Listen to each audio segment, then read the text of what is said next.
The Select Subcommittee on the Coronavirus Pandemic will come to order. I want to welcome everyone. At the discretion of the Chair and pursuant to an agreement with the Committee on Energy and Commerce, the Chairman and Ranking Member of the Committee on Energy and Commerce, a Subcommittee on Oversight and Investigations, Mr. Morgan Griffith and Ms. Kathy Castor, are permitted to participate in today's hearing for the purposes of questions and give 3-minute opening statements. Without objection, the Chair may declare a recess at any time. I now recognize myself for the purpose of making an opening statement. Good morning. I would first like to highlight the action taken by NIH and HHS yesterday to immediately suspend and propose debarment of EcoHealth Alliance. The Select Subcommittee, while investigating the origins of COVID-19, uncovered multiple instances of wrongdoing by both EcoHealth and its president, Dr. Peter Daszak. EcoHealth faces an immediate government-wide suspension and hold on all taxpayer funds pending a formal debarment investigation. I've said it before, but our investigation into EcoHealth and Dr. Daszak's actions is not over. Dr. Daszak owes us documents and explanations for what appears to be untruths or lies before this subcommittee. Today, we will hear from Dr. Lawrence Tabak, Principal Deputy Director and former Acting Director of the National Institutes of Health. The Select Subcommittee has serious concerns regarding the processes in which NIH awards federal grants and conducts oversight of these grants. EcoHealth and its subgrantee, the Wuhan Institute of Virology, highlighted numerous inadequacies in the NIH grant management and oversight process. This is especially true regarding oversight of gain-of-function work on potential pathogens, pandemic-capable or otherwise. Oversight of grant management is crucial, regardless of anyone's operative definition of gain-of-function. When the United States government is actively funding research in this area, as we saw with EcoHealth and the Wuhan Institute of Virology, we need to have the highest possible standards in place. Unfortunately, there does not appear to have been adequate oversight of EcoHealth and its experiments. This issue has highlighted broader concerns with the NIH, especially that it is up to the grantee to oversee themselves. This is a recipe for waste, fraud, abuse, and deception. We've heard conflicting testimony regarding late grant reporting, the dates experiments were conducted, the interactions with the Wuhan Institute, whether grant terms actually applied or not. We've uncovered outrageous conduct, like intentionally using personal email to avoid FOIA or deleting federal records, from a senior NIAID official, Dr. David Morans. Put simply, Dr. Tabak, the Select Subcommittee, has serious concerns regarding the NIH's ability to conduct necessary and proper oversight of its grant processes by what seems to be its current grant process construct. So the American people pay for this scientific research, and the research needs to be for the benefit of the American people first and foremost. We hope we can put forth some solutions to help going forward. Unfortunately, as EcoHealth President Dr. Peter Daszak made the Select Committee fully aware during a hearing earlier this month, such oversight and responsibility is not always taking place. In securing your testimony today, Dr. Tabak, NIH assured the Select Subcommittee that you would be able to speak to these issues on behalf of the agency, and we appreciate that. NIH insisted we do not need to have a hearing with Dr. Lauer, the NIH official in charge of compliance, because you would be knowledgeable on these matters.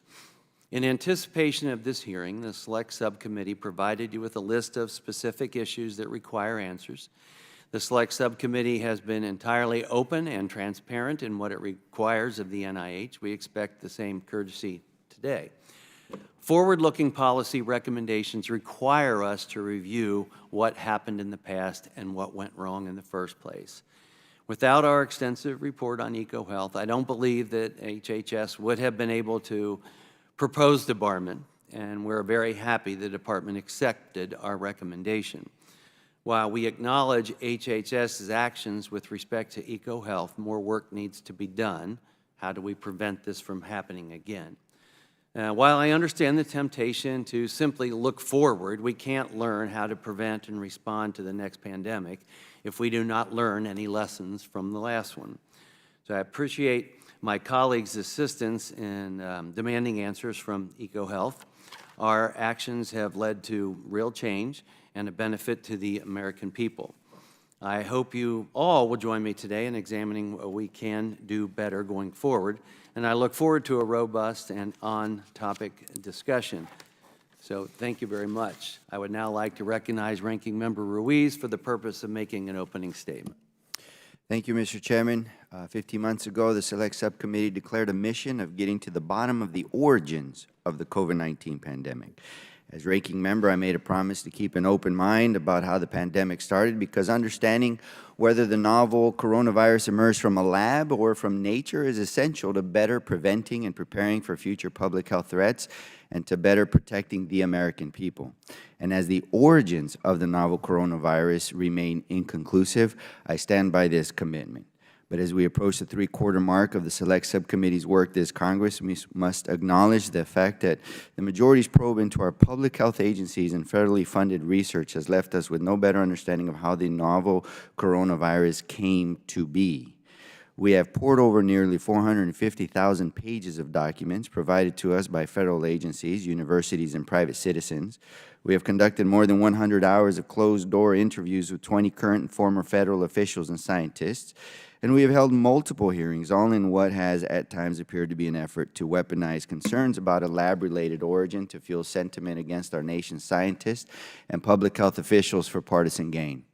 And while the Select Subcommittee's probe has uncovered efforts by Dr. Peter Daszak to mislead his funders at the National Institute of Health and the National Institute of Allergy and Infectious Diseases, it has not substantiated any allegations that federal grant funding for EcoHealth Alliance created the COVID-19 pandemic.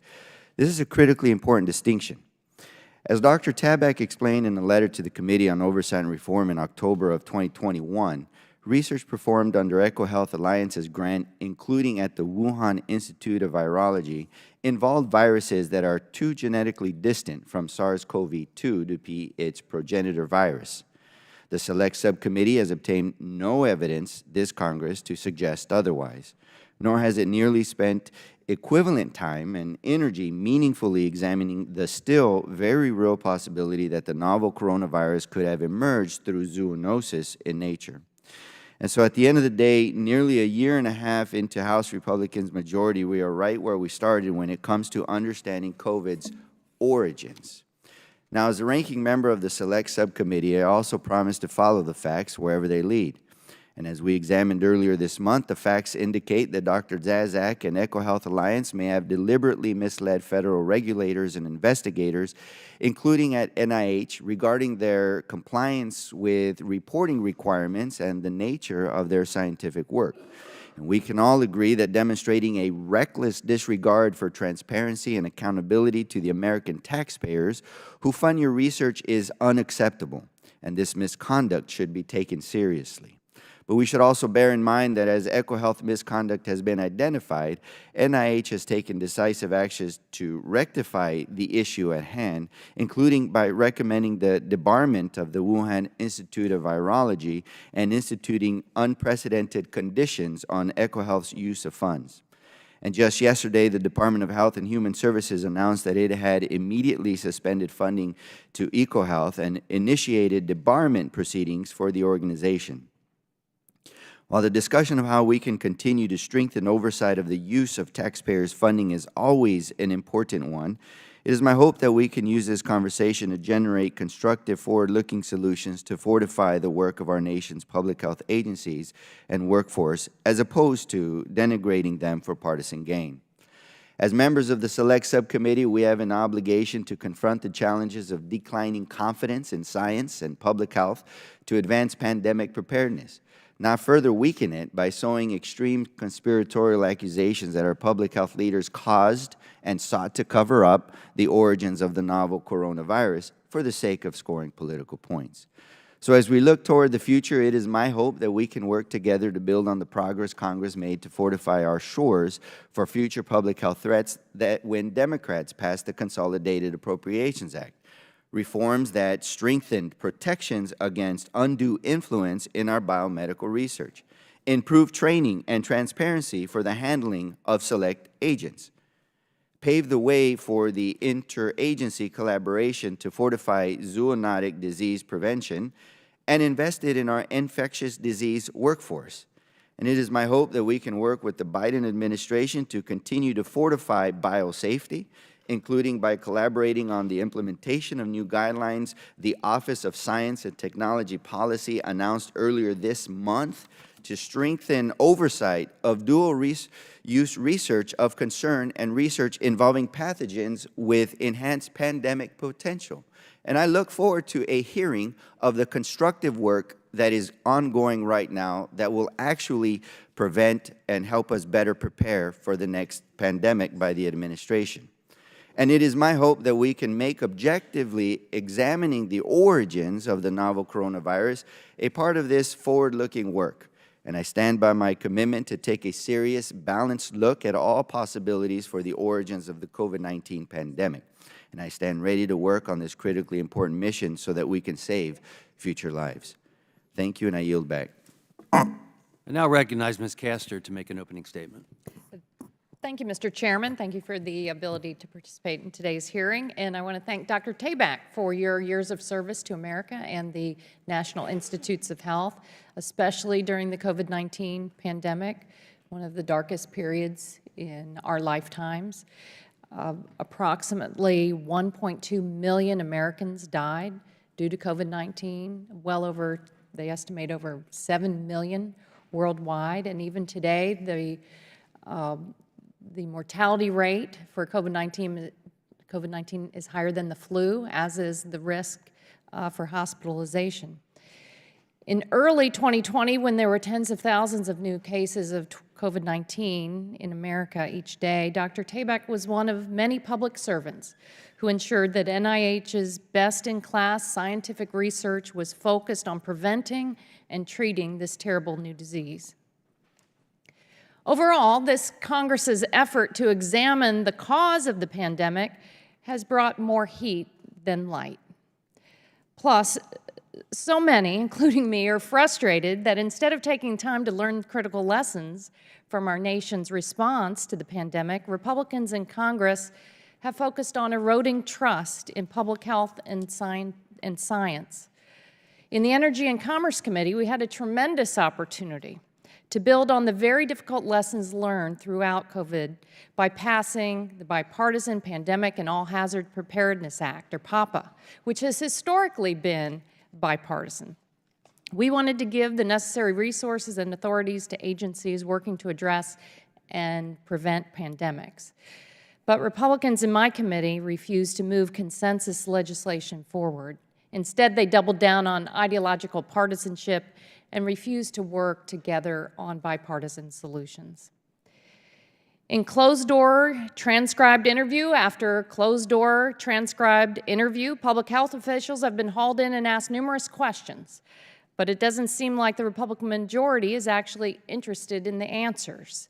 We've not learned anything more about the origins of COVID-19, but we have learned a lot about NIH's diligent work to tackle the pandemic, as well as the decades of scientific work preceding 2019 that dramatically accelerated America's ability to develop and manufacture vaccines in record time, saving countless lives. I hope that we can use today's hearing to learn how Congress can be a better partner to NIH as it continues to prepare us for pandemic threats, rather than lob speculative conjecture at our hardworking public health officials. I also hope the remaining transcribed interviews will be released quickly so that the public can read for themselves the complete answers that we've heard from top scientists like Dr. Fauci, instead of having to rely on misleading tweets about their testimony. I appreciate the opportunity to be here today. Thank you, Dr. Tabak, and I yield back.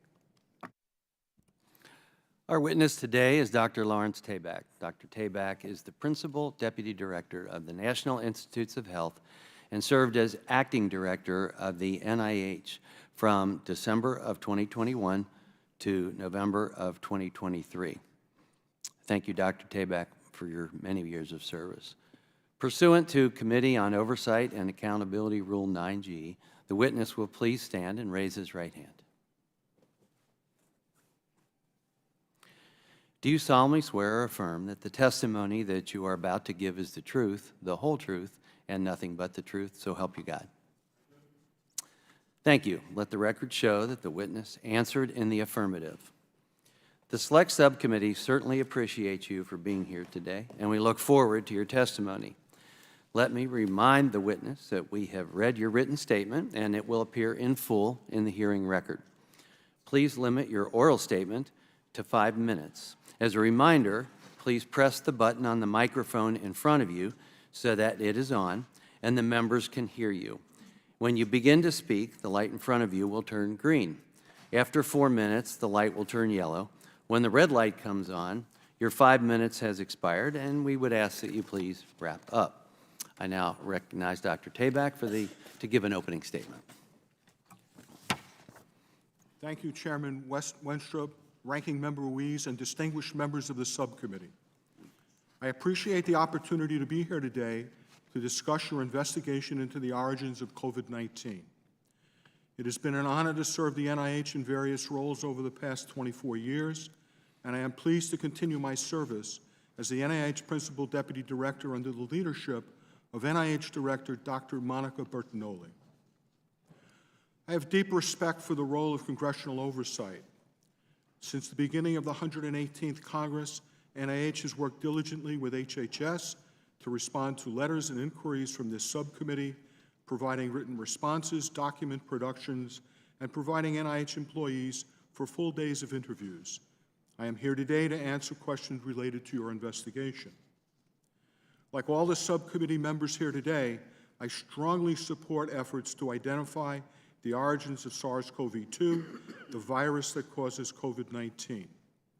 NIH strongly believes that a thorough, expert-driven investigation into the origins of SARS-CoV-2 is critical to prepare for the next potential pandemic.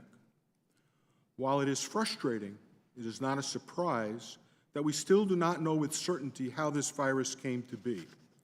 It took 14 years to find a single bat population containing the necessary genetic components of SARS-CoV-1, the virus that caused the 2003 SARS epidemic. Determining the origin of a virus is rarely fast or easy, and sometimes not possible.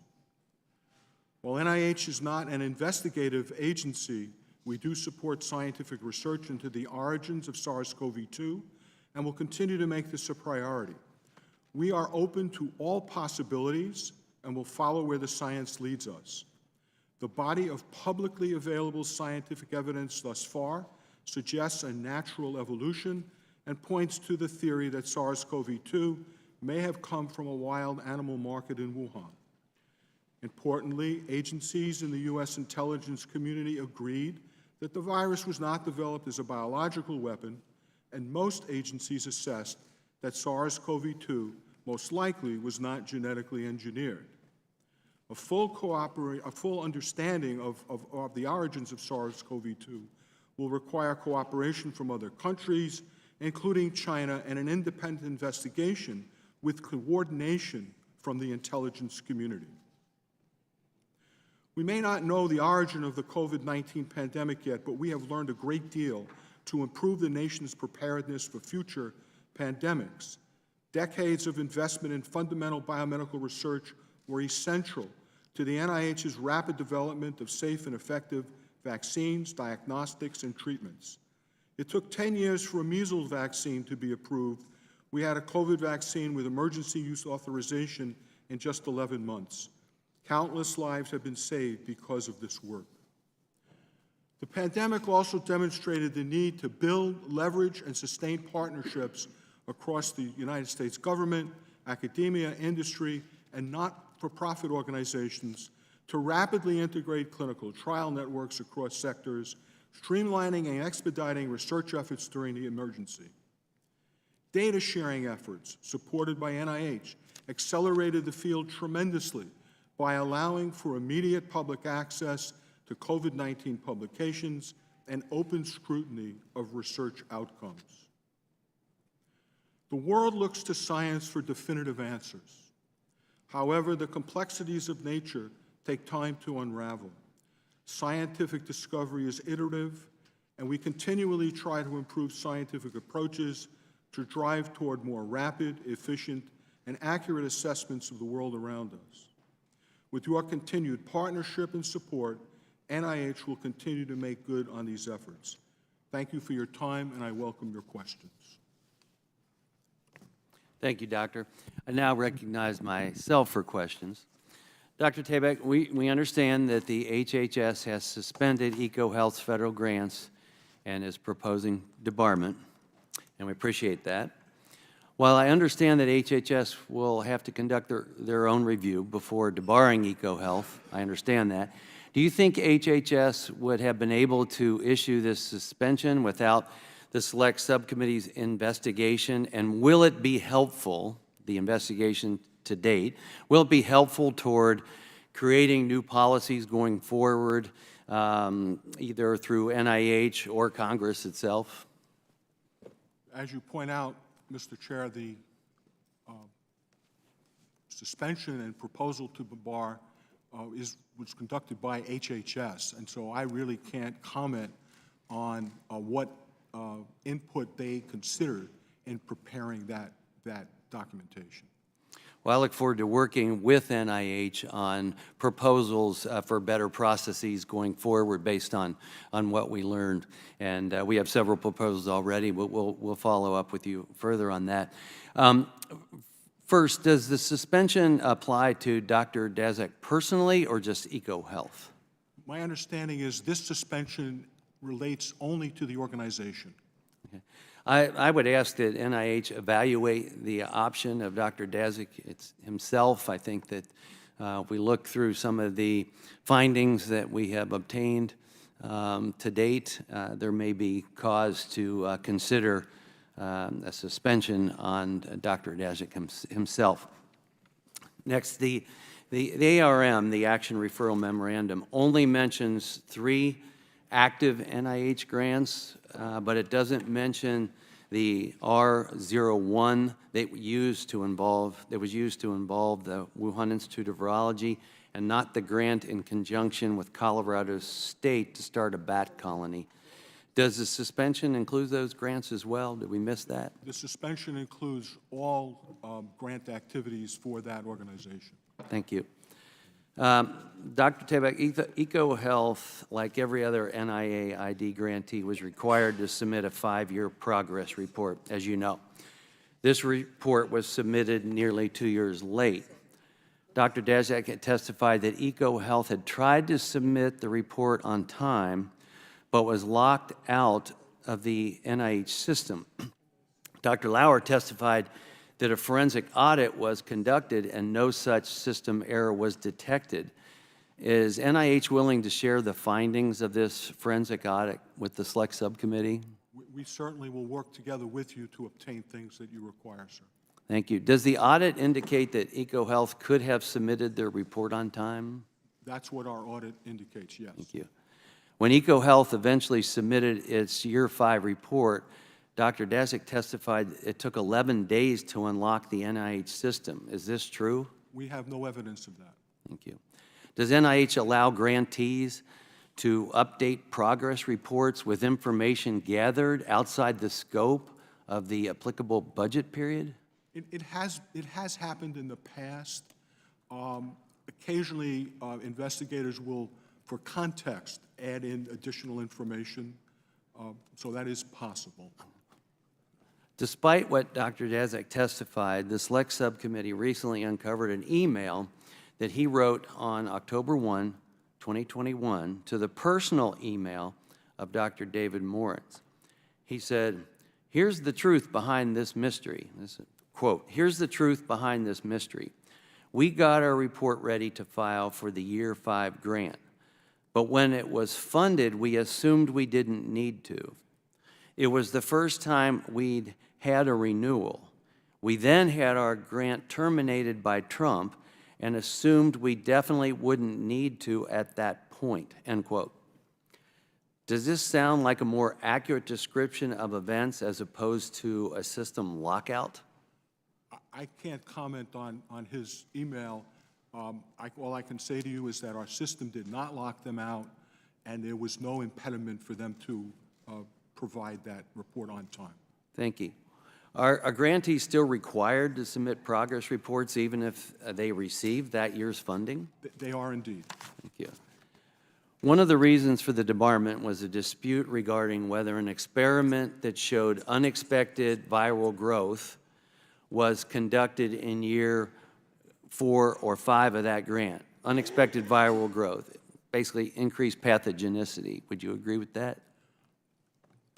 No, again, just to put a finer point on it, increased viral growth does not necessarily mean increased pathogenicity.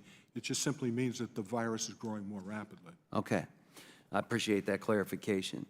So going back to that, whether it was conducted in year 4 or 5 of the grant, what is NIH's determination? Did it occur in year 4 or 5? It was our evaluation that it occurred in year 5, but because of the uncertainty, we asked for the original metadata, that is the electronic records and the actual lab notebooks that would have memorialized the actual events. And as you know, we never received those. Thank you. Dr. Desik wrote in an email that he, quote, verified, end quote, this experiment by calling Dr. Shi at the Wuhan Institute of Virology and asking her.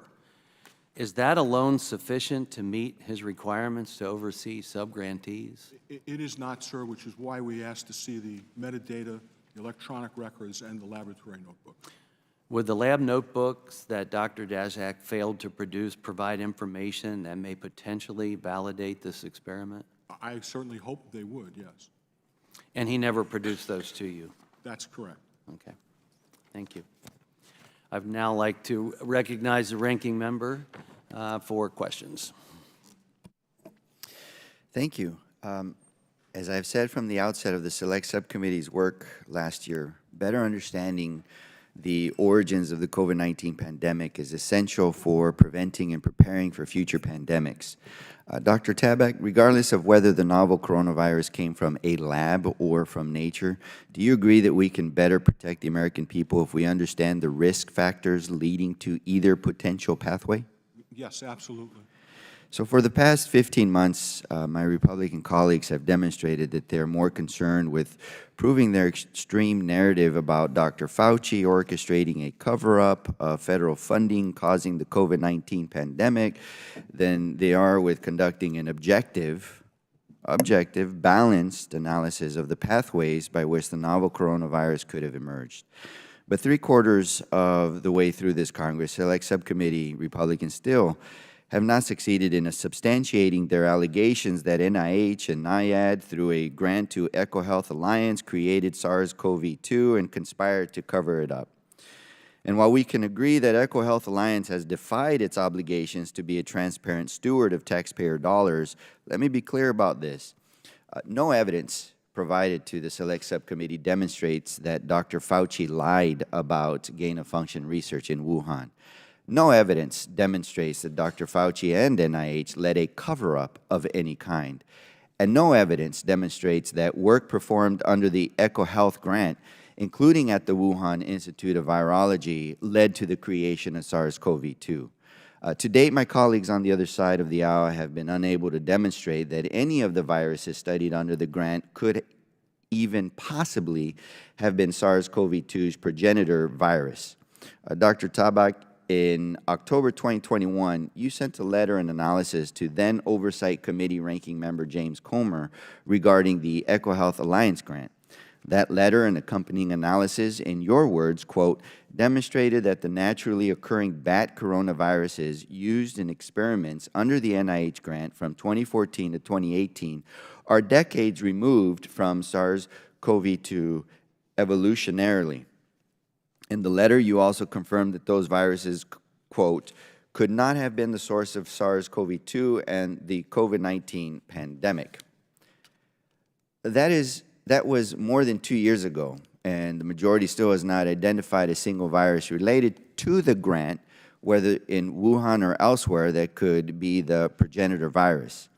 Dr. Tabak, could you remind us why none of the viruses studied under the EcoHealth grant could have been the progenitor virus to the SARS-CoV-2? The viruses that were approved for study under the EcoHealth grant are very removed, evolutionarily speaking, from SARS-CoV-2. It would take many, many years for a virus of the type that they use to evolve into SARS-CoV-2. Okay. And is it correct that the closest known viruses to SARS-CoV-2 are the RATG13 and the Banal52 viruses, neither of which were discovered or created with NIH funds? That is correct. Those two viruses are 96 and 97% identical. And although that may seem close, in fact, that is very far apart. Okay. And you already made all of this known to Oversight Committee Republicans almost 3 years ago in October 2021, correct? That's what the letter outlined, yes. Yeah. So, you know, it is unfortunate that for the past year and a half, the Select Subcommittee has fallen short of its obligation to objectively promote the American public's understanding of the virus's origins. Dr. Tabak, in your view, what actions should Congress take to better understand the origins of the novel coronavirus and to prevent and prepare for future pandemics? Well, again, we need to continue the studies about the evolution of these viruses.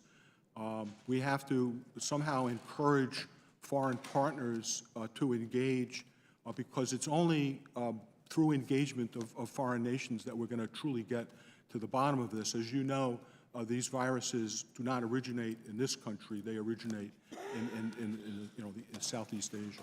Yeah. Well, let me just be clear once again that it could have been lab leak and it could have been zoonotic.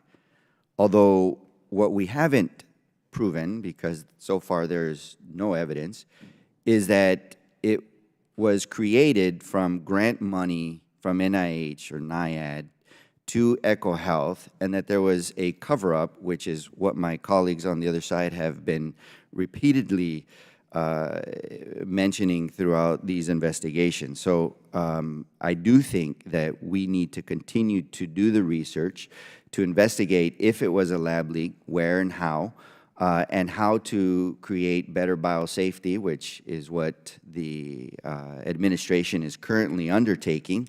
I think it would be helpful to hear from them, their efforts, and what we can do to bolster the administration's efforts to keep lab safety a priority in our country and in our efforts in other countries. And I think we should also have more hearings on zoonotic, high-risk detection in other countries, so that we can set up better systems to build capacity to identify emerging novel viruses immediately and contain them at the source site. So with that, I yield back. I now recognize Ms. Malliotakis from New York for 5 minutes of questions. Thank you, Dr. Tabak. Dr. Dazik came before us and said he was not sure of all the work or all the research being conducted at the WIV. Are you aware of all the work that was being done at the WIV? Certainly not. So we just have window into what we support. Okay. Are you aware, or were you aware that the CCP, the military wing, was doing work at the WIV? I am not personally aware of that. No. Okay. And just for the record, Dr. Collins came before us and said that the hypothesis that the COVID-19 pandemic was a result of a lab leak or lab-related accident is not a conspiracy theory. Would you agree with that? I think it's just an alternate theory that needs to be considered. Okay. And we also had the former head of the CDC come before us and say that it was American tax dollars that went to the WIV, and it wasn't just NIH funding. It was funding from Department of State, Department of Defense, USAID.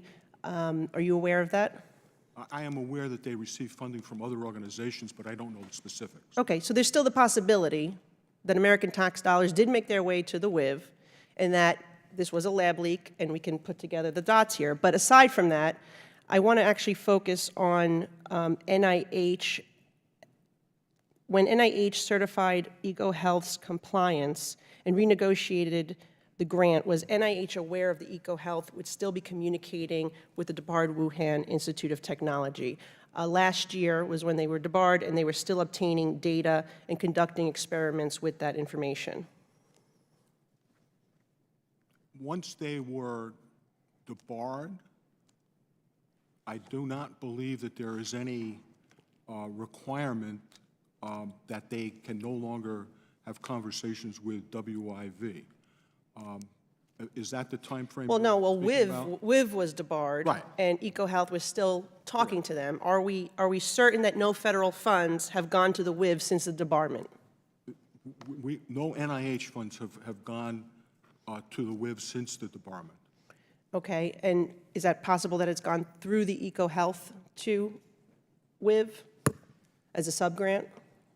Are you, I'm saying, We checked USA spending, and to my knowledge, no funds, once they were debarred, went to WIV from NIH. okay, well, that is why Ways and Means yesterday passed a bill to make sure that all this information is made public, these subgrants, so we know exactly where this money is going once they're given, because we don't believe EcoHealth should have received this money, number one. Number two, the fact that they were working with this lab in communist China that had subpar conditions is very disturbing. But we also know that at least 20 more EcoHealth research projects received funding since March of 2020. And they're conducting research, Nipah, zoonotic viruses, bat coronaviruses, MARS. They're doing a lot of this research, mostly actually, in third world countries, subpar safety conditions. How do you ensure that our federal dollars are not going to do risky experiments in countries where there are subpar safety regulations? And do you believe that that should be a criteria that is put forth to ensure that the money doesn't? Well, again, once we established special conditions for award on EcoHealth Alliance, we have monitored them very carefully with regard to expenditure and with regard to their various administrative processes. There was never a concern with the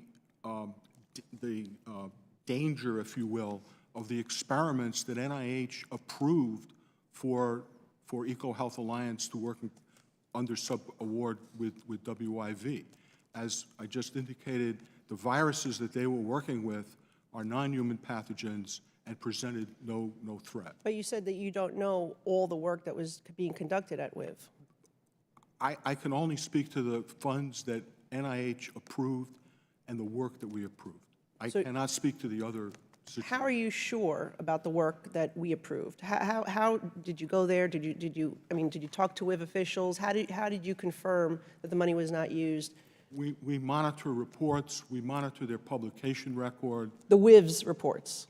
The EcoHealth Alliance reports, because as a sub-awardee, we do not directly connect to WIV. I just have one last question. In October of 2021, NIH changed the website for the definition of a gain of function. Who authorized that change? I don't know if anybody specifically authorized Well, it. who made the change? The change was made by our communications department because of the confusion that people have about the generic term of gain of function and the specific term gain of function. So you don't know who specifically made the change? It was done by our communications office that runs. But the communications office is communications, they're not scientists. They so cover somebody all must this. have gave them the, The website, the content was vetted by who? by individuals who are subject matter experts. Okay, well, we would like to find out who that person is, who is the subject matter expert, if you could let the committee. Now recognize Ms. Castor from Florida for 5 minutes of questions. Thank you, Mr. Chairman. Dr. Tabak, in your transcribed interview of January 5th, 2024, you shared that during the COVID-19 pandemic, we happened to know a lot about coronaviruses because of a lot of antecedent work. How did Congress's years of investment in basic research accelerate NIH's ability to respond to the pandemic, and what would have been different had those investments not happened? In many ways, the congressional investment allowed NIH to understand the biology of the SARS family of viruses. It allowed us to understand how they are able to attach to host, how they are able to infect and then induce pathogenesis. It enabled us to understand better how the host would respond to the virus. So it gave us insight as to what potential targets there might be in order to develop therapeutics as well as vaccines. The spike protein, which many people have heard about, represented such a target for a vaccine, and indeed that turned out to be the case. It also laid the groundwork for rapid testing for the virus, which was important as well as we sought to control the pandemic. I also think it demonstrated how vital it is that American scientists and our agencies are able to monitor new potential public health threats, because right now we're faced with an avian flu. We're monitoring, of course, new COVID-19 and flu variants, measles outbreaks. Just in my time in Congress, we've had to deal with outbreaks of Zika and monitor Ebola in other countries. So confronting public health threats requires a strong, resilient NIH, which is why I was so disappointed that my Republican colleagues proposed in the last fiscal year to slash the budget of NIH by almost $4 billion. Because, as you stated, this reliable support has helped accelerate our response to COVID-19, and it will continue to lay the foundation for a response to future pandemics. Dr. Tabak, what would be the effect of slashing $4 billion from NIH? What would be the effect on our preparedness for the next pandemic? Obviously, with fewer resources, our progress would be slowed. In your transcribed interview, you also shared examples of what productive cross-departmental coordination to tackle disease threats look like. In some parts of the country, including my home state of Florida, we learned the hard way what a failure to collaborate and coordinate looks like when Governor DeSantis deliberately hid death and infection information from the public. More people died in Florida from COVID-19 after a safe and effective vaccine was available, I believe largely due to the state's disinformation campaign. Democrats in the Energy and Commerce Committee tried to implement the lessons learned through the reauthorization of the Pandemic and All Hazards Preparedness Act. A lot of the things that Dr. Ruiz mentioned, we tried to develop plans for public-private partnerships and also focus on data sharing across local, state, and the federal government. Unfortunately, Energy and Commerce Republicans refused to work with us on this critical legislation. In your transcribed interview, you shared that we as a country have had a mixed response when it comes to applying the lessons learned from COVID-19, and that we can't become complacent as the pandemic wanes.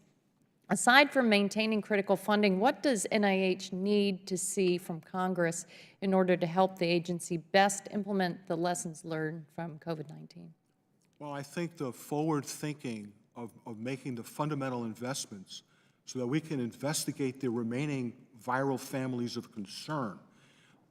Sometimes it's difficult to understand why such basic research is critical when at the end of the day, where's the vaccine, where's the therapeutic? But until you have that fundamental knowledge, you can't get to that final step, which is so crucial. I think also in facilitating in whatever way the Congress has at its disposal, the cross-departmental integration of things, which is very helpful. We did that. We came together to do that. Hopefully, we are able to sustain that in the future and do it in even better ways. We still have time in this Congress to implement a bipartisan bill and to establish new policy on lessons learned from COVID-19. We've learned a lot, and I want to thank you again for your service and urge my colleagues to work in a bipartisan way on the real solutions. Thank you, and I yield back. I now recognize Ms. Lesko from Arizona for 5 minutes of questions. Thank you, Mr. Chair. Dr. Tabak, did NIH fund gain-of-function research at the Wuhan Institute of Virology through EcoHealth? It depends on your definition of gain-of-function research. If you're speaking about the generic term, yes, we did, but this is research. The generic term is research that goes on in many, many labs around the country. It is not regulated, and the reason it's not regulated is it poses no threat or harm to anybody. Thank you. Dr. Tabak, since COVID-19, we've seen many problems with the Wuhan Institute of Virology and the Chinese Communist Party hiding information and refusing to provide data to the United States. Do you believe this lack of transparency cost Americans their lives? I can't speak to that directly. I can tell you that the failure of the Wuhan Institute of Virology to provide us with the data that we requested and the lab notebooks that we requested certainly impeded our ability to understand what was really going on with the experiments that we have been discussing this morning. And because of that, do you think we should continue to provide, or the NIH should continue to provide grants where lab work will be done in China? Well, this, as you know, the Wuhan Institute of Virology has been disbarred, so we will not be doing. How about any other labs? Should we fund any work in labs in China? I think if you look at the new policy that has just been released, there is mention of consideration for funding in countries of concern, and China is one of those countries. So I don't understand your answer. Does that mean you don't want to fund labs in China anymore? That would have to come under very, very high scrutiny before it was done. Dr. Tabak, at the time of funding to EcoHealth, did NIH have a concrete, understandable definition of risky, of concern, gain-of-function research throughout NIH? I can't talk for the whole of NIH, but certainly the organizations that support this type of research had an understanding.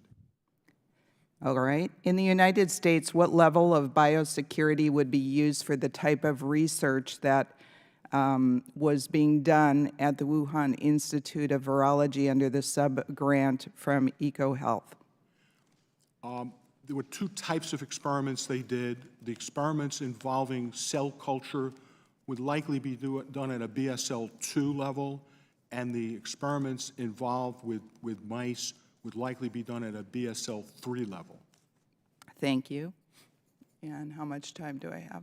Oh, I've got some time. Good. NIH boasts a rigorous grant review process. Dr. Morenz, a senior advisor to Dr. Fauci, stated the following about Peter Daszak, the president of EcoHealth. Quote, Peter Daszak is one of my oldest and best friends, and I talk to him all the time, unquote. Indeed, after one of Dr. Daszak EcoHealth's grants from NIH was suspended in response to EcoHealth's violation of grant policies, Dr. Morenz wrote to Dr. Daszak from his private Gmail instead of his official email.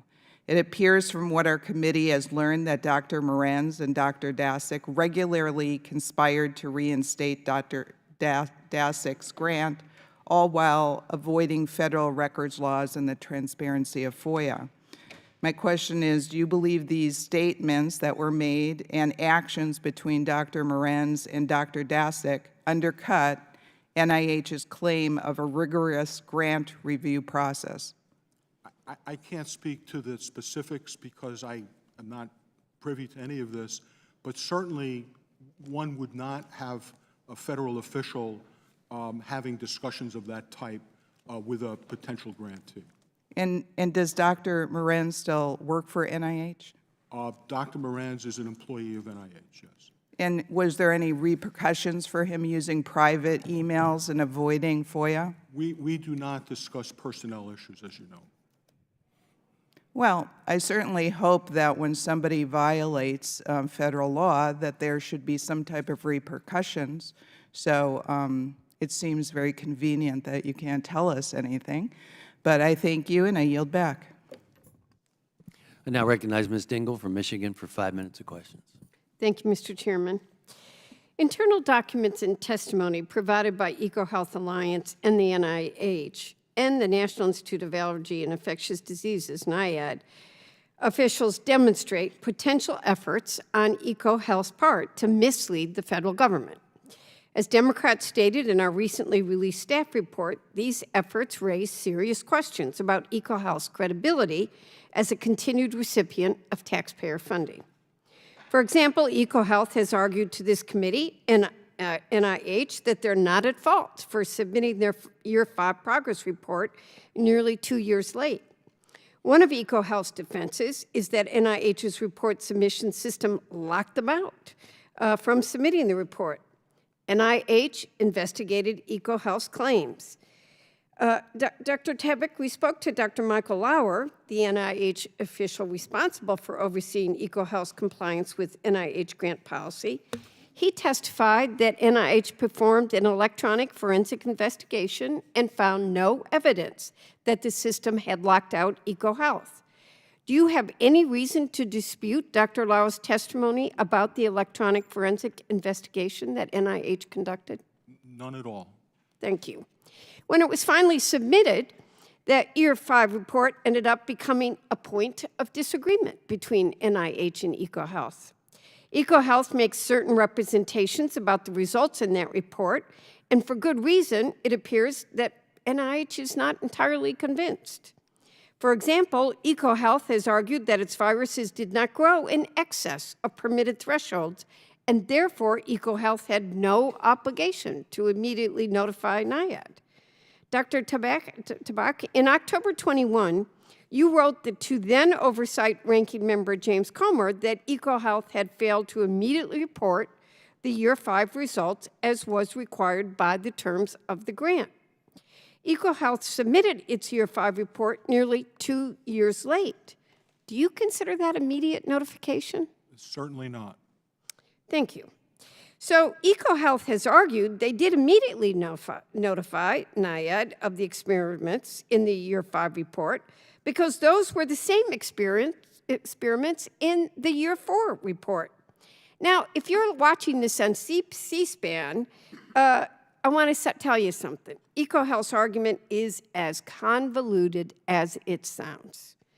Dr. Tabak, in your transcribed interview, you testified that NIH disagrees with EcoHealth and thinks that Years 4 and 5 reports probably show 2 different sets of experiments. Is that still NIH's view today? That is our view, and that's why we requested the electronic records, metadata, and lab notebooks so that we could reconcile this issue. Thank you. When misconduct on EcoHealth's part has been identified, NIH worked in good faith to ensure improved transparency and compliance. For instance, NIH required EcoHealth to submit all of its subaward agreements, to submit invoices for work performed as NIH determined appropriate reimbursement, and to submit 2 progress reports per year. Dr. Tabak, do you agree that those special conditions, like the general conditions on all grants, help to ensure the grantee was a responsible steward for American taxpayer dollars? They certainly are designed to do that, yes. So we have some issues, and we're all talking to him about them. Prior to his hearing just a couple of weeks ago, EcoHealth President Dr. Peter Daszak submitted written testimony to the Select Subcommittee stating that because of the additional conditions NIH instituted to monitor EcoHealth's grants, no other research organization in the United States has more oversight than EcoHealth. Yesterday, HHS announced that it would proceed with disbarment proceedings against EcoHealth and bar the organization from receiving federal funding. Pursuant to that announcement, HHS has suspended federal funding immediately and noted the many decisive actions NIH took to investigate EcoHealth's conduct and use of taxpayer dollars.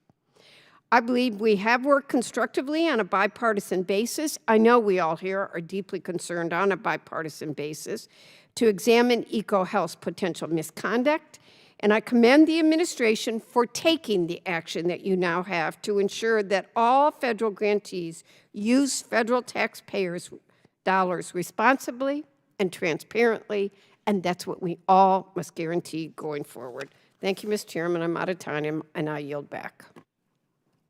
And I recognize the chairman of the full committee, Mr. Comer from Kentucky, for 5 minutes of question. Thank you, Mr. Chairman. And Dr. Tabak, I want to thank you for being here today representing NIH. I want to ask both about the situation regarding EcoHealth and a few questions regarding the Institute's record retention policies. Starting with EcoHealth. Yesterday, HHS proposed debarring them from federal funds, from receiving federal funds. Does NIH agree with this decision? Yes, we do. Back in 2020, when NIH originally terminated and then suspended the EcoHealth grant, many scientists were outraged. We have emails where Dr. Daszak called NIH actions Stalinesque. He called you, NIH acting dentist director, Tabak, and your oversight actions as an anti-science shit show. And that's a quote, not my word. Dr. Tabak, do you agree with the request NIH made of EcoHealth? Oh, absolutely. Dr. Tabak, do you agree with the actions NIH has taken against EcoHealth? Completely. Is anyone entitled to receive federal funds? Of course not. You have to demonstrate your ability to oversee them correctly. And did EcoHealth fail to satisfactorily answer NIH's request? They have. All right. So NIH reinstated EcoHealth's grant on the condition that there would be no work in China and the Wuhan lab had already been debarred.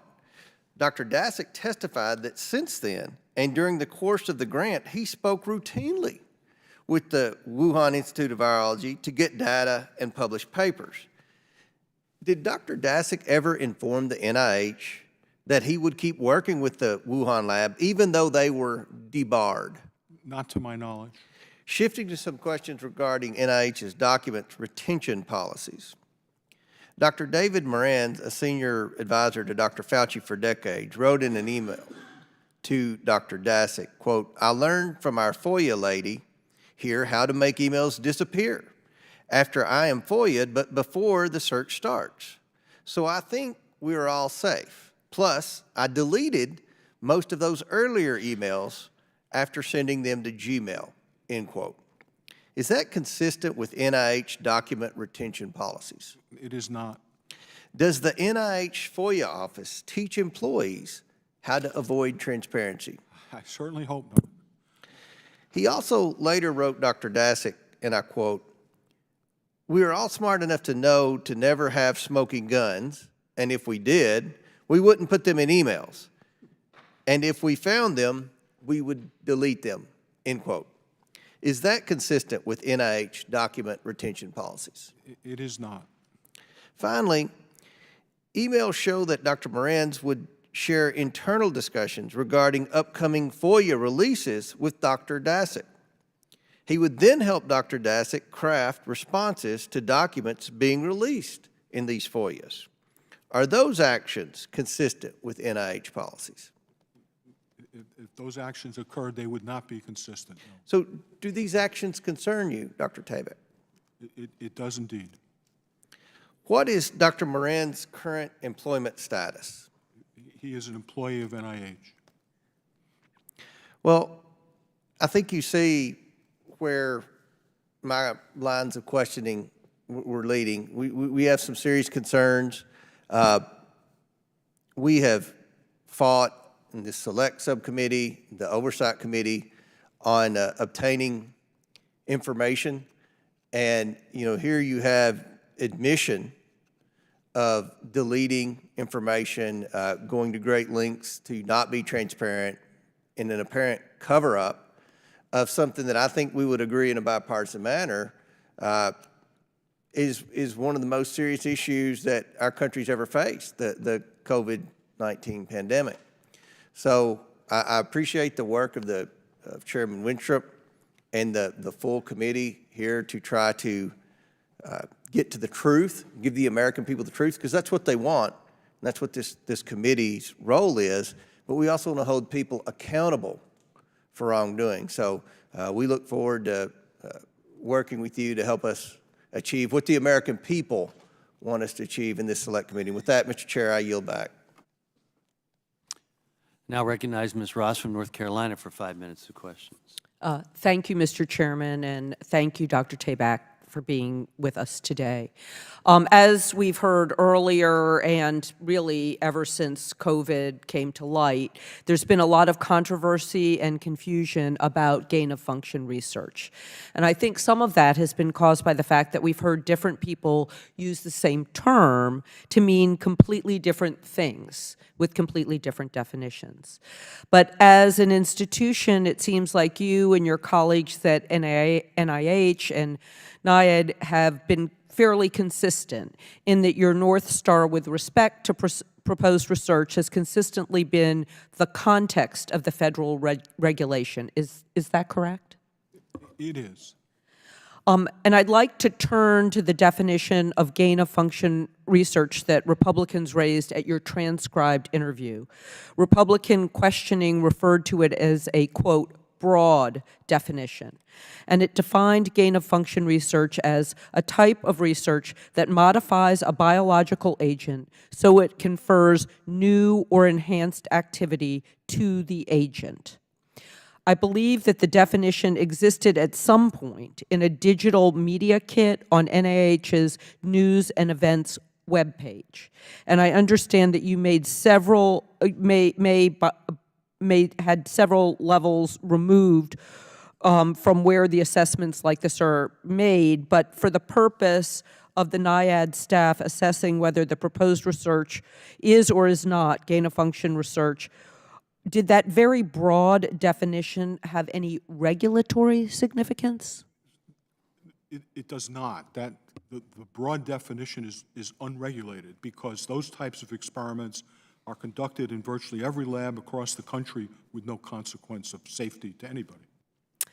And in your experience as Deputy Director of NIH, you were interested in reading government guidance or if you were interested in getting government guidance or regulations relevant to an issue, would that News and Events webpage maybe be your first stop? It likely would be one of the stops, yes. And with respect to EcoHealth Alliance's grant, program staff had to assess at different points in time whether the proposed research was or was not gain-of-function research. At those different points of time, did staff refer to government guidance and regulation such as the P3CO framework when making their assessments? Yes, once it was instituted, that's correct. And the definitions for gain-of-function research provided in government guidance and regulations were very much different than that broad definition we discussed earlier. Is that correct? That is correct. And did NIAID staff ever use the broad definition when assessing proposed research as far as you know? No, it wouldn't be applicable. So I think there's a natural logic to that process. NIAID, as the regulator, refers to regulation when determining whether proposed research is within the scope of the regulatory term of art. And just to be clear, each time NIAID program staff was asked to answer whether the proposed research on the EcoHealth grant met the regulatory definition of gain-of-function research, the answer was no. Is that correct? That's correct. So I'm just going to end by saying that I believe it's a disservice to our nation's scientific enterprise when there are attempts to make regulators judge research outside of the regulatory context. And if we want to have a serious conversation about regulation, we can do that. And the Democrats support those conversations. That's why the Biden administration recently announced a new policy for overseeing high-risk research that could otherwise cause the next pandemic. Dr. Tabak, I want to thank you for your many years of service and for appearing before the committee today, and I yield back. Now recognize Dr. Joyce from Pennsylvania for 5 minutes of questions. Thank you, Chairman Wenstrup, for convening this hearing, and to you, Dr. Tabak, for taking time to speak with us this morning. I think it's time to really reset the table of what the core agenda of this select subcommittee is. We want to evaluate how the effects of the COVID virus affected America. We want to come up with best practices, and we want to see what investing in a Chinese Communist Party guided Wuhan Institute of Virology, what those effects were, and how our taxpayer dollars were spent. Earlier this month, we heard from Dr. Peter Daszak before this committee and examined how he misled the NIH to secure taxpayer funds, which were used to perform gain-of-function research at the Wuhan Institute of Virology. The important work of this committee has led HHS suspending all active grants to EcoHealth and commencing formal debarment proceedings. We must now scrutinize the system that allowed the reinstatement of federal funds to EcoHealth. During questioning about the term of EcoHealth's renegotiated grant with NIAID, Dr. Daszak revealed that EcoHealth continues to communicate with the Wuhan Institute of Virology and relies on them for the data required to carry out the reinstated grant. This level of communication and reliance on Wuhan Institute of Virology to meet grant terms is alarming. And based on this information, I question how EcoHealth could have fulfilled grant requirements without violating the terms of the Wuhan Institute of Virology's debarment. Dr. Tabak, at the time NIH certified EcoHealth's compliance and NIAID renegotiated the grant, was NIH aware that EcoHealth would still be in communication with the Wuhan Institute of Virology? Not to my knowledge. At the time that the NIH certified EcoHealth's compliance and NIAID renegotiated the grant, was NIH aware that EcoHealth would rely on data from the Wuhan Institute of Virology to meet the aims of the grant? To put a point on it, data that they already had in their possession or data that they had yet to gain? Both. We assumed that they would use data that was already in their possession, but we did not assume that they were still interacting about data that they did not yet have in. So there was no awareness of continued interaction? I had no awareness of that, no. Does the NIH consider that ongoing relationship and reliance on the WIV as a violation, the WIV's debarment? I would have to consult with attorneys, but it would seem to me that that would be inappropriate. It certainly seems to this subcommittee member that it is. Is the NIH certain that no federal funds have been obligated to the WIV or in furtherance of the WIV's research activities since it was debarred? I have been told that there have been no funds issued to the WIV since their debarment by NIH. I think one of the key components of what we've learned from the select subcommittee hearing is that no taxpayer dollars should go towards research by the Wuhan Institute of Virology or EcoHealth. The NIH must improve their grant processes to ensure that information relied on for funding is truthful and that information is complete. While it is apparent that Dr. Daszak and EcoHealth did make false statements during the grant negotiations, NIH must ensure that the grants that they provide are a responsible use of the taxpayer dollars. This select subcommittee, I will reiterate, looks to learn the lessons and be prepared for best practices in face of any future attack by a virus from within these borders or from outside these borders. I thank you again for being here to present to us this morning, and Mr. Chairman, I yield. I now recognize Dr. Jackson from Texas for 5 minutes of questions. Thank you, Mr. Chairman. Thank you, sir, for being here today. Just wanted to start off with just to make a point that, you know, federal money doesn't grow on trees around here in D.C., despite what people around here sometimes think.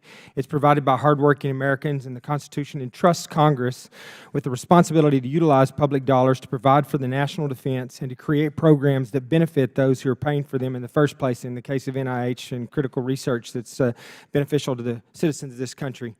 Dr. Daszak and EcoHealth Alliance were dishonest in their stewardship of taxpayer dollars, and ultimately they were caught and tried to find ways to cover this up, and that's pretty obvious from what we've heard today. Dr. Daszak's testimony in front of this committee contradicted statements of the National Institute of Health and the National Institute of Allergy and Infectious Disease, and we appreciate you, Dr. Tabak, for taking time to clarify the record today. However, we're having this hearing today because NIH's failed policies and procedures and lack of oversight that granted EcoHealth Alliance dollars to conduct dangerous gain-of-function research in the first place. And despite what you hear from colleagues on the other side of the aisle often here, I'm astonished that they continue to bury their head in the sand on this issue. The evidence is overwhelming from what we've heard on this committee that the virus did not evolve naturally, but was a result of some sort of gain-of-function manipulation. It's not logical to assume at this point that this is a total coincidence and that it just happened to emerge in Wuhan, China, and that just happened to be where Dr. Fauci, Peter Daszak, and NIH and EcoHealth Alliance just happened to be funding gain-of-function research on a coronavirus with U.S. taxpayer dollars. And that's becoming more and more obvious every day. We saw that the funding was suspended by HHS just yesterday. I have an article here that I was reading online just before coming in here that was published last night. It says, for years now, EcoHealth has generated immense controversy for its use of federal grant money to support gain-of-function research on bat coronaviruses in the Wuhan lab. It goes on to say, in a memo justifying its funding suspension, HHS said that EcoHealth had failed to properly monitor the work it was supporting at Wuhan. It also failed to properly report the results of experiments showing that the hybrid viruses it was creating there had improved the ability to infect human cells. That was from HHS. And then it goes on to describe some of the research and what it was intended to do, and it says, soon enough, EcoHealth used some of the viruses that they collected to create chimeric or hybrid viruses that might be better able to infect human lung cells in genetically engineered humanized mice. I think that in my particular opinion, it's become obvious that NIH has become too independent, too rogue, and too unregulated at this particular point. There needs to be a complete audit of the policies and procedures and proper oversight from outside entities at this point. It's become obvious that NIH is just another government bureaucracy to some extent that's too large and refuses to hold those who do wrong accountable. This is evidenced, in my opinion, by what we've heard today from you, unfortunately, by your with the continued employment of Dr. Morano and your insistence that you have no obligation to discuss personnel matters, quote, personnel matters, with members of Congress that provide millions and millions of dollars to perform research and pay for the salaries of employees such as Dr. Moran. I want to ask you, in August of 2021, the NIH finally received EcoHealth Alliance's 5-year annual progress report nearly 2 years after September 2019 deadline. In September 2023, the Wuhan Institute of Virology was funded by EcoHealth Alliance, was disbarred from receiving federal funds because of their implications in the development of the COVID-19. Then on November 14th, Dr. Daszak testified that samples from experiments funded by the United States are in possession of the Chinese Communist Party in the Wuhan Institute of Virology. Today, some of those samples remain in the under the custodianship of the CCP. Dr. Tabak, in your opinion, and with this information, was Dr. Daszak a good steward of taxpayer dollars? He was not. Okay, I'm running out of time here, so I'm not going to ask the following questions I have. I'll just submit those for the record. But I just want to reiterate that one of the things that drives me crazy on all of the committees I'm on, this one included, is the complete lack of accountability when things go wrong. I think there has to be accountability. I think that when we come up with stuff here that's a danger to our country, when we find out that we're on the wrong path on something like this research that was happening at NIH, that we were funding what was going on in the Wuhan Institute of Virology, that we have to make corrections, that it has to be bipartisan efforts to do that, and that entities like NIH and people like you that are in leadership roles have to have the level of responsibility there has to be some accountability, and you have to be accountable not only to yourself and to your institution, but to members of Congress. Thank you. With that, I go back. I now recognize Ms. Tokuda from Hawaii for 5 minutes. Thank you, Mr. Chair. Dr. Tabak, I want to quickly clarify for the record a crucial distinction regarding the relevance of different definitions of gain of function research. To make it abundantly clear, under the regulatory definition of gain of function, which is the applicable definition for the purposes of evaluating and funding proposals, NIH and NIAID at no point funded gain of function research through the EcoHealth Alliance grant. Is that correct? That's correct. And the website's broad definition, the non-regulatory definition, is not relevant for these purposes. Is that correct? That's correct. Okay, thank you. I want to move on now to some of the comments we received last week. During the Select Subcommittee's last hearing with EcoHealth's president, Dr. Dejak, it became abundantly clear that he and EcoHealth had fallen markedly short of their obligation to use taxpayer dollars transparently and with care. And so truly appreciate the initiated debarment proceedings that are currently underway. With my time today, I'd like to make sure the record is clear about an issue that I discussed with the doctor. That issue involves representations he made to NIAID officials regarding EcoHealth's access to key samples when their grant was being considered for reactivation. In transcribed interviews, NIAID officials told us that part of the logic in reactivating the EcoHealth grant was preserving access to the grant's bat samples previously collected by the Wuhan Institute of Virology. However, it appears that Dr. Dejak may have misrepresented his access to the samples. The truth is, Dr. Dejak did not have access to the samples, as they are currently sitting in freezers in Wuhan. That truth notwithstanding, it seems that Dr. Dejak told a NIAID division director that he had access to the samples.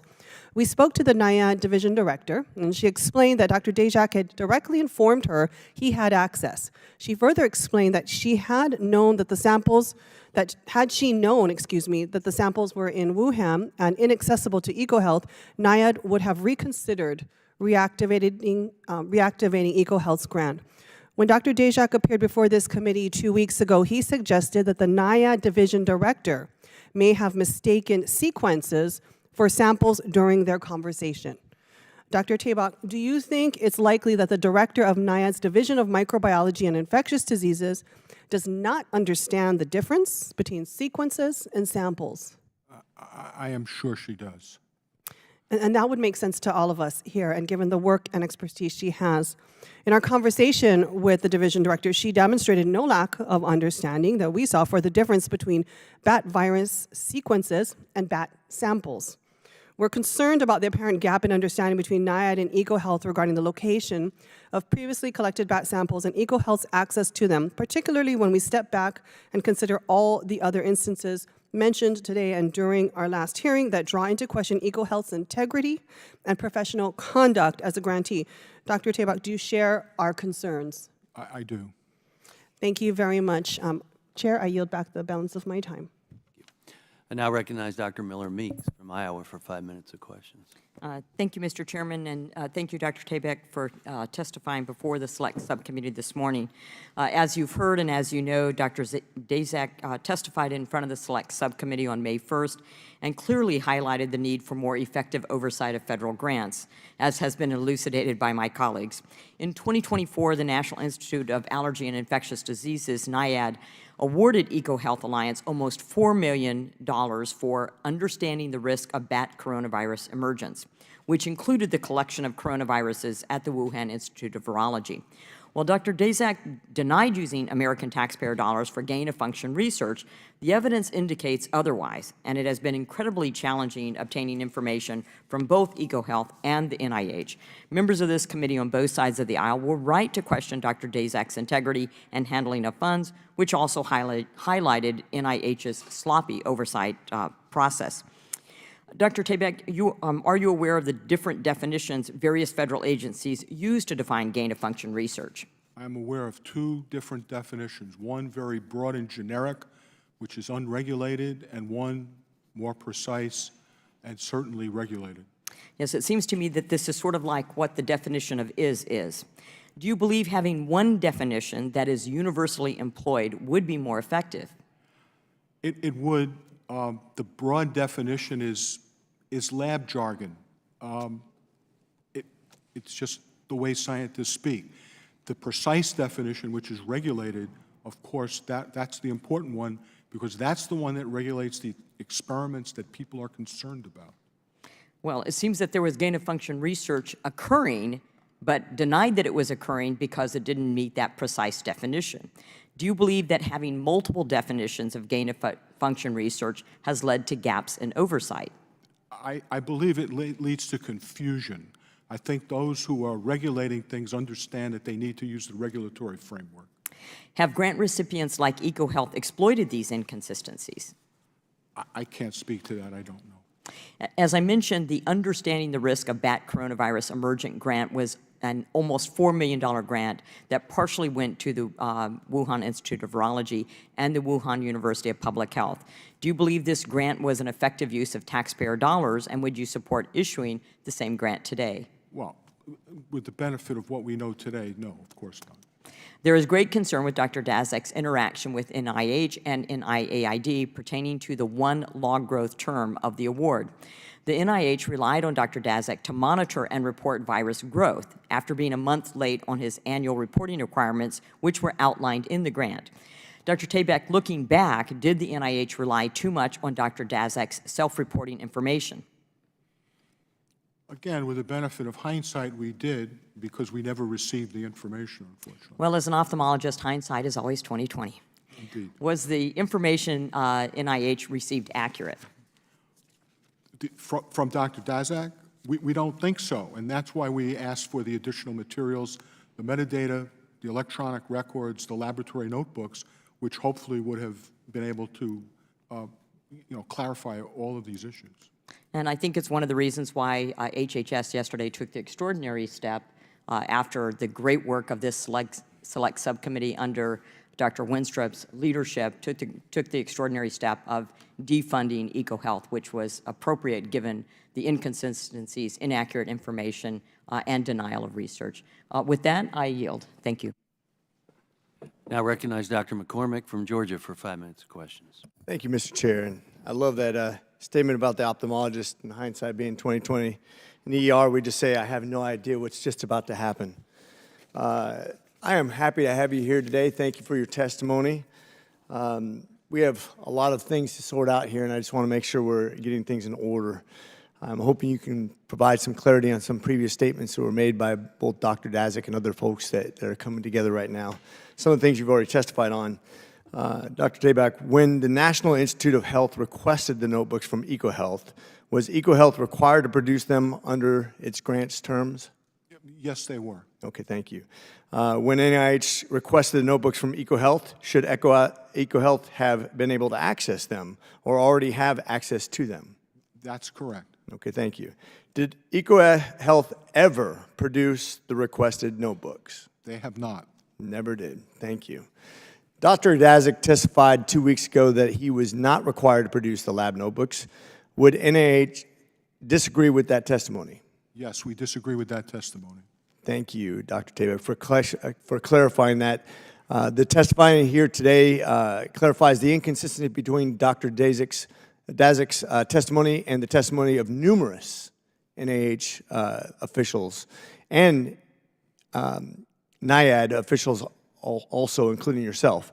Dr. Daszak continues to thwart congressional oversight through semantics and outright dishonesty, quite frankly.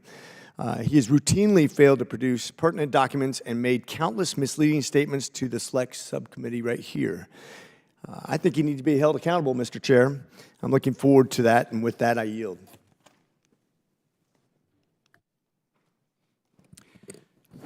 Thank you. Thank you for coming before the Select Subcommittee this morning, Dr. Tabak. We appreciate your testimony. We're pleased that the American people had a chance to hear from you directly today. The purpose of today's hearing was to have a transparent examination of the process in which NIH awards federal grants, conducts oversight on these grants. If we find things that we can do better, then that's where we want to go. And we're all subject to that. It was important to hear from the Deputy Director directly on this matter, especially as it pertains to EcoHealth Alliance. While investigating the origins of COVID-19, we uncovered very concerning behavior and wrongdoing by EcoHealth Alliance and its president, Dr. Peter Daszak. It was made all the more troublesome as EcoHealth had been awarded federal funding, taxpayer dollars, and we're conducting research at the Wuhan Institute of Virology. Our investigation was essential, I should say, for uncovering this behavior and for laying out the facts for all to see. Because just 2 weeks after publishing our report on EcoHealth's wrongdoing, they now face an immediate government-wide suspension and hold on all taxpayer funds pending a formal debarment investigation. That's appropriate and a good result, in my opinion. I want to reiterate my proposal that NIH consider personally suspending EcoHealth President Dr. Peter Daszak, in addition to EcoHealth, from receiving federal funds and also be immediately suspended from the current federal funding. We understand, based on past history, the possibilities of natural origins of COVID and pandemic type of viruses. We recognize the need for surveillance, the benefits of enhanced predictability. We applaud those efforts. What is new and in need of greater study is the culpability and the capability of creating a pandemic or creating a pathogen that is capable of being more infectious. You know, even in 2012, in an interview when Dr. Fauci was questioned about gain-of-function research, and the question was, aren't you concerned about something getting out of the lab and creating a pandemic? He felt at that time that the benefits outweighed the risk and that the risk was small. I think we have greater concerns today when it comes to biosafety standards. And so there is a concern about biosafety standards throughout the world being inadequate. We need to address that as best we can as a nation. Not having control over other nations, that's a concern on who we engage with. So that's a concern throughout the world.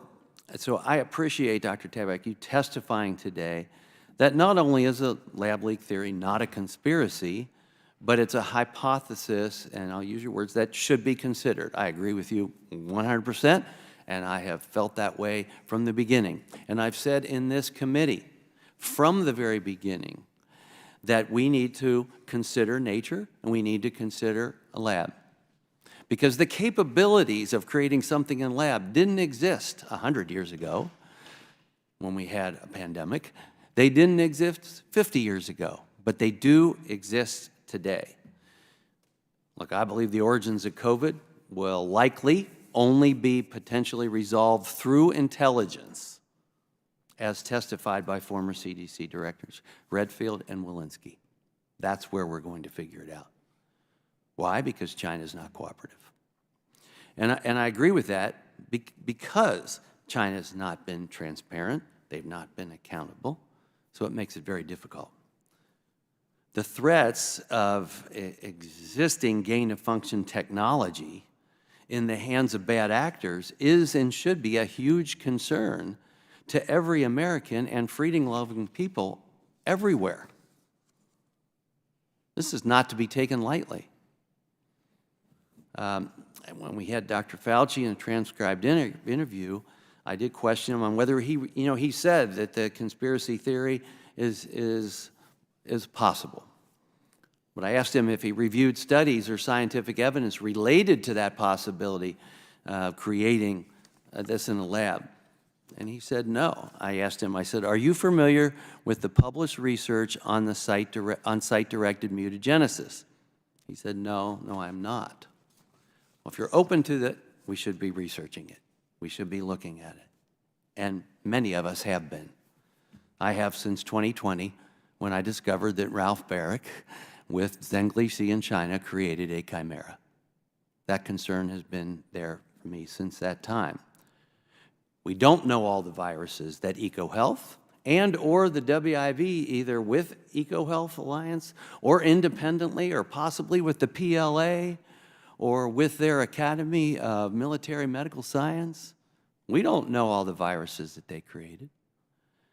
So for some here to say that it's impossible for COVID-19 to have originated from this work, that it's possible it didn't come from their work directly, but that's inconsistent with the known unknowns, including testimony from numerous public health officials and from Dr. Peter Daszak himself. So I appreciate Dr. Tabak testifying that we do not know everything that was occurring at the WIV and that we just had a window of insight. It's important that we recognize our vulnerabilities so that we can improve upon them in the future. I appreciate you, Dr. Tabak, and I appreciate you clarifying that the NIH found that their reporting system did not, in fact, lock Dr. Daszak and EcoHealth out of their account, which impeded them from submitting their report on time. That honesty is tremendously welcomed here. The more we look into Dr. Daszak and EcoHealth, the more concerned I get and the more untruths it seems to uncover, and we will continue our work. Today's hearing was important as we continue our investigation into the origins of COVID and the effects of the pandemic on the United States and the world, and work to uncover any impropriety by public health officials or grantees. You know, in a government of we the people, truth, justice, transparency, and accountability matter. And on that note, I thank you for being here today, Dr. Tabak. With that and without objection, all members will have 5 legislative days within which to submit materials and to submit additional written questions for the witnesses, which will be forwarded to the witnesses for their response. If there's no further business, without objection, the Select Subcommittee stands adjourned.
Yep, that's what I was anticipating, and they told me 8 p.m. Yeah, that's no fun.